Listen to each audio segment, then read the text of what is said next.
So deliberate creation is about being aware of your emotions and what they mean, being aware of the two aspects of your point of attraction and how that feels, and then doing your best as consciously and deliberately and as often as you can, focusing in the direction of who you really are.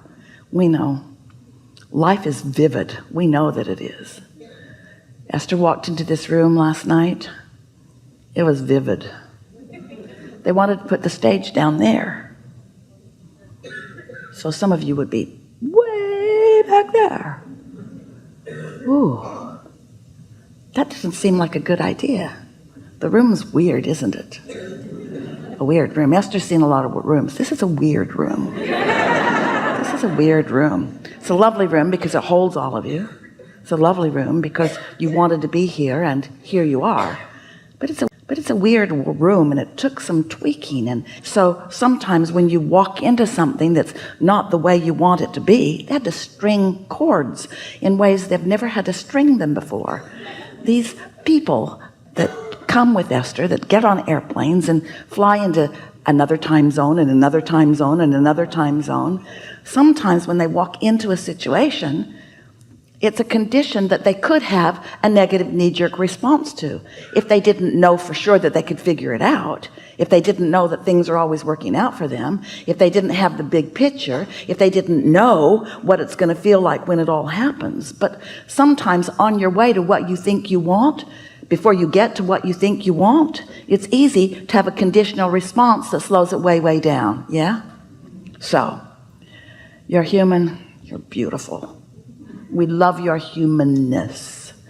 We just want you to get over it a little bit. I want you to be a little bit more like your inner being, who is joyful and so in love with you and so aware of where you are in relationship to everything you want, and always offering a signal to call you in the direction. Your inner being is always calling you in the direction of what you want, which means you are always, as the most important component to your own desire, you are always being reached to and called toward. You are being asked to be a cooperative component, and when you're not, you really feel it. Aren't you noticing that negative emotion becomes more and more something that you can hardly stand?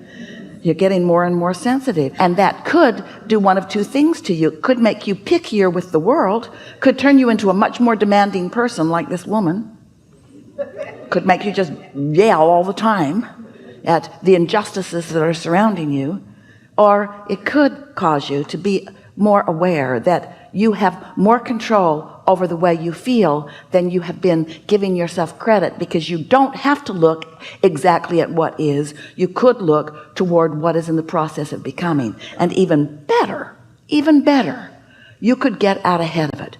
You could be so practiced at knowing your well-being that even when something that doesn't momentarily feel like well-being, it doesn't knock you off your balance, because you've got momentum and propulsion. You've got expectation of well-being. You've got your sea legs. You're stable. You've got good shock absorbers. You see what we're talking about?